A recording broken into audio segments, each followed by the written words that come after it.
A member of former President Joe Biden's inner circle sat with House Oversight Committee investigators for a marathon closed-door interview that lasted more than 8 hours on Wednesday.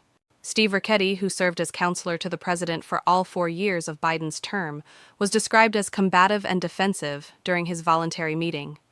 A source familiar with the site-down told Fox News Digital.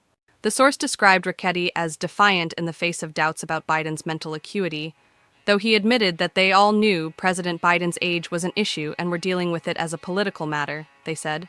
Mr. Ricchetti stated that he believed President Biden had the ability to be president and that he was performing the capacity of president every day. He believes that Joe Biden is capable to being president today and that he could have won in 2024.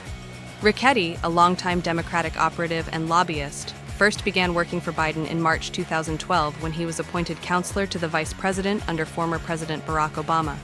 He was elevated to be Biden's chief of staff in December 2013.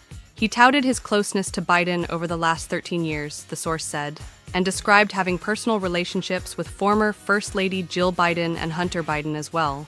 Ricchetti's own children were also close to the White House during Biden's tenure. At least 3 of them had jobs in the Democratic administration at some point. House Oversight Committee Chairman James Comer, R. Kentucky, is investigating whether Biden's top White House aides concealed signs of mental decline in the president, and if that meant executive actions were signed via AutoPen without his knowledge. Ricchetti is the 7th ex-Biden aide to come in, but just the 4th to appear on voluntary terms. Former White House Dr. Kevin O'Connor and former White House aides Annie Tomasini and Anthony Bernal all pleaded the Fifth Amendment to avoid answering questions. Ricchetti told investigators that he was not involved in O'Connor's physical evaluation letters for Biden, but he did have conversations with senior staff on how to communicate and present President Biden's physical evaluation letters. He also defended Biden's frequent gaffes, describing them as common mistakes that anyone could make, the source said. He said the frequency of these mistakes have not increased since Joe Biden was vice president, the source said. The majority of questioning during the 8-hour session came from Republicans. The source said Democrats frequently attempted to change the topic to discuss President Donald Trump. Ricchetti said nothing to reporters when leaving the meeting on Wednesday evening.